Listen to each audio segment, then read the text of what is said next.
মৰমৰ ছাত্ৰ-ছাত্ৰীসকল তোমালোকক মোৰ ইউটিউব চেনেলটোলৈ স্বাগতম জনাইছো। আজি মই ক্লাছ 8ৰ হিন্দী কিতাপখনৰ 7 নম্বৰ পাঠত থকা পেহলি বুন এই কবিতাটোৰ অনুশীলনীত থকা প্ৰশ্নকেইটাৰ উত্তৰ লিখি দিম। তোমালোকে মোৰ চেনেলটো সাবস্ক্ৰাইব কৰি দিবা কাৰণ তোমালোকৰ ভিডিঅ'বিলাক বনাবলৈ আমাক বহুত সময় লাগে আৰু আমাৰ কষ্টও হয়, গতিকে চেনেলটো সাবস্ক্ৰাইব কৰি দিলে আগলৈ এনেকৈ ভিডিঅ'বিলাক বনাই থাকিম। আৰু তোমালোকে ভিডিঅ'টোত এটা লাইক কৰি দিবা আৰু লগতে এই ভিডিঅ'টো তোমালোকৰ বন্ধু-বান্ধৱীক শ্বেয়াৰ কৰি দিবা। এতিয়া মই তোমালোকক অভ্যাসমালাত থকা প্ৰশ্নকেইটাৰ উত্তৰ লিখি দিম। তোমালোকে ইয়াৰ পৰা উত্তৰকেইটা ধুনীয়াকৈ লিখি ল'বা। এতিয়া 1 নম্বৰটো দিয়া আছে নিম্নলিখিত প্ৰশ্নকে উত্তৰ দো, অৰ্থাৎ নিম্নলিখিত প্ৰশ্নবোৰৰ উত্তৰ দিয়া। এতিয়া ক নম্বৰ প্ৰশ্নটো হ'ল কবিতা মে কিছ ঋতু কা বৰ্ণন हुआ है, অৰ্থাৎ কবিতাটোত কোনটো ঋতুৰ কথা বৰ্ণনা কৰা হৈছে। এতিয়া উত্তৰটো হ'ল ক নম্বৰ উত্তৰ কবিতা মে বৰ্ষা ঋতু কা বৰ্ণন हुआ है, অৰ্থাৎ কবিতাটোত বৰ্ষা ঋতুৰ বিষয়ে উল্লেখ কৰা হৈছে। এইবাৰ খ নম্বৰ প্ৰশ্নটো হ'ল वर्षा की पहली बूंद को किसके समान बताया गया है, अर्थात बर्षार प्रथम टोपालटोक कार होइते समान बुली कोৱা হৈছে। এতিয়া उत्तरটো হ'ল ख নম্বৰ उत्तर वर्षा की पहली बूंद को अमृत के समान बताया गया है, अर्थात बर्षार प्रथम टोपालक अमृतर होइते समान बुली कोৱা হৈছে। এইবাৰ ग নম্বৰ প্ৰশ্নটো হ'ল ধৰती की रोमावली क्या है, অৰ্থাৎ পৃথিৱীৰ रोमावली কি, নাইবা আমি এনেকৈ ক'ব পাৰোঁ পৃথিৱীৰ নম বুলি কিহক বুজাইছে, অৰ্থাৎ পৃথিৱীৰ নম মানে কি। এতিয়া উত্তৰটো হ'ল গ নম্বৰ উত্তৰ ধৰती की रोमावली हरी दूब तथा घास है, অৰ্থাৎ পৃথিৱীৰ रोमावली হ'ল সেউজীয়া দুবৰি আৰু ঘাঁহ বন, নাইবা আমি এনেকৈ ক'ব পাৰোঁ পৃথিৱীৰ নম মানে হ'ল সেউজীয়া দুবৰি আৰু ঘাঁহ বন। এইবাৰ খ নম্বৰটো হ'ল आसमान में उड़ता सागर यहाँ कवि ने उड़ता सागर किसे कहा है, অৰ্থাৎ আকাশত উৰা সমুদ্ৰ ইয়াত কবিয়ে উৰি ফুৰা সমুদ্ৰ বুলি কাক কৈছে। এতিয়া উত্তৰটো হ'ল ख नंबर उत्तर यहाँ कवि ने उड़ता सागर बादल को कहा है, अर्थात ইয়াত কবিয়ে উৰি ফুৰা সমুদ্ৰ বুলি মেঘক কৈছে। এবাৰ 19 নম্বৰ প্ৰশ্নটো হ'ল বুঢ়ী ধৰती क्या बनना चाहती है, অৰ্থাৎ বয়সস্থ পৃথিৱীখনে কি হ'বলৈ বিচাৰিছে বা কেনেকুৱা হ'বলৈ বিচাৰিছে। এতিয়া উত্তৰটো হ'ল बूढ़ी धरती फिर से शस्य श्यामला बनना चाहती है, अर्थात बयसस्थ पृथ्वीखने पुनर शस्य श्यामला अर्थात सेउजिया हबलै विचारिছে। এইবাৰ মই তোমালোকক 2 নম্বৰত থকা এই গোটেইকেইটা প্ৰশ্নৰ উত্তৰ লিখি দিম। এতিয়া ক নম্বৰত থকা প্ৰশ্নটো হ'ল वर्षा की पहली बूंद से धरती की प्रसन्नता किस प्रकार प्रकट होती है, अर्थात बारिषार प्रथम टोपाल बरषुणर पानी परार फलत पृथ्वीर प्रसन्नता केनेदरे प्रकाश पाइছে। এতিয়া মই ইয়াতে উত্তৰটো লিখি দিছো।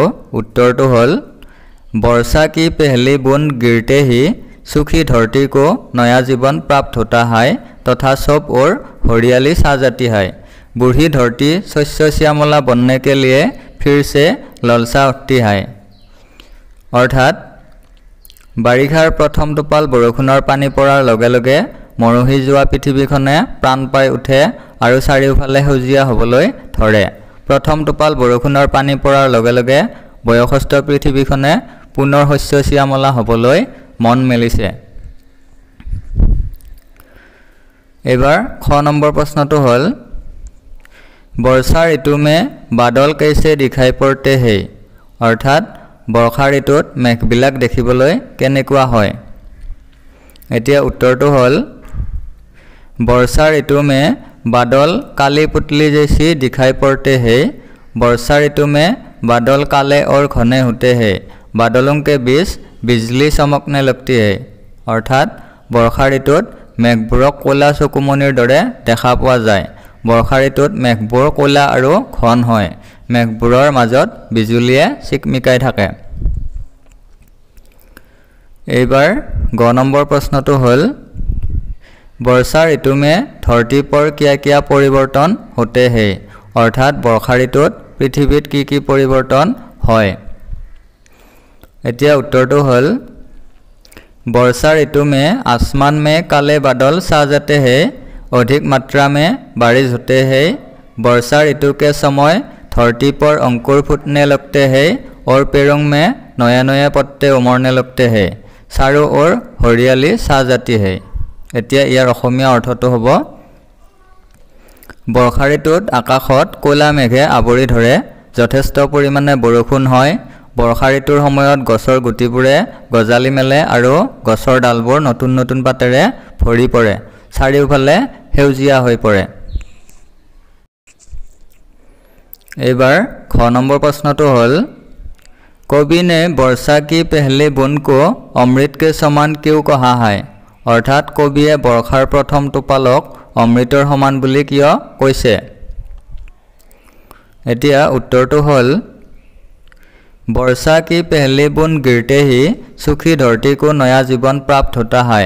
धरती पर अंकुर फूटने लगते हैं और चारों तरफ हरियाली छा जाती है। इसलिए कवि ने वर्षा की पहली बूंद को अमृत के समान कहा है। এতিয়া এইখিনিৰ অৰ্থটো মই অসমীয়াত লিখি দিছোঁ। বাৰিষাৰ প্ৰথম টোপাল পানী পৰাৰ লগে লগে মৰহি যোৱা পৃথিৱীখনে নতুন জীৱন লাভ কৰে। গছৰ গুটিবিলাকে গজালি মেলিবলৈ ধৰে আৰু চাৰিওফালে সেউজীয়া হৈ পৰে। সেইবাবে কবিয়ে বৰ্ষাৰ প্ৰথম টোপালক অমৃতৰ সমান বুলি কৈছে। এইবাৰ 19 নম্বৰ প্ৰশ্নটো হ'ল वर्षा ऋतु के सौंदर्य का अपने शब्दों में चित्रण करो।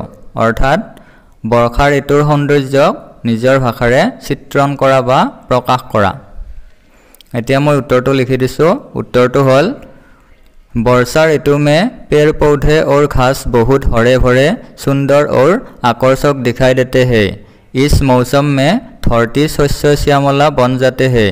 इस समय नदियाँ तालाब और झीलें पानी से भर जाती है। वर्षा ऋतु में बारिश से प्रदूषण कम होते हैं और वायुमंडल में शुद्धता बनी रहती है। এতিয়া ইয়াৰ অসমীয়া অৰ্থটো মই লিখি দিম। বৰ্ষা ঋতুত গছ গছনি আৰু ঘাঁহ বনবোৰ বহুত সুন্দৰ সেউজীয়া আৰু দেখিবলৈ আকৰ্ষণীয় হয়। এই সময়ত পৃথিৱীখন শস্য শ্যামলা হৈ পৰে। বৰ্ষা ঋতুৰ সময়ত নদ নদী খাল বিল পুখুৰী আদি পানীৰে উপচি পৰে। বৰ্ষা ঋতুত বৰষুণৰ ফলত प्रदूषण कम হয় আৰু বায়ুমণ্ডল বিশুদ্ধ হৈ থাকে। এইবাৰ 3 নম্বৰটো দিয়া আছে कवि ने कविता में प्रकृति की वस्तुओं का मानवीकरण किया है। आओ समझे और मिलाए। ইয়াতে কৈছে কবিয়ে কবিতাটোত প্ৰকৃতিৰ বস্তুবোৰৰ মানৱীকৰণ কৰিছে। বুজি লৈ মিলাও আহা। অৰ্থাৎ কবিয়ে কি কৰিছে প্ৰকৃতিৰ বস্তুবোৰক মানুহৰ কিছুমান বস্তুৰ লগত তুলনা কৰিছে। আমি এতিয়া সেইবিলাক মিলাব লাগিব। মই তোমালোকক মিলাই দিম। ইয়াতে প্ৰথমটো তোমালোকৰ বাবে মিলাই দিয়া আছে। বাকি কেইটা মই ইয়াতে মিলাই দিছোঁ। তোমালোকে ইয়াৰ পৰা মিলাই মিলাই লিখি ল'বা। এতিয়া মই অসমীয়াত অৰ্থকেইটা লিখি দিছোঁ। বুন মানে হৈছে টোপাল, অম্বৰ মানে আকাশ, বাদল মানে মেঘ, ডুব মানে দুবৰি বন। এইফালে সোঁফালে আছে পুলকি মুস্কাই মিচিকিয়া হাঁহি, কালি পুতলি মানে ক'লা চকুমণি, অমৃত আৰু নীলা নয়ন মানে হৈছে নীলা চকু।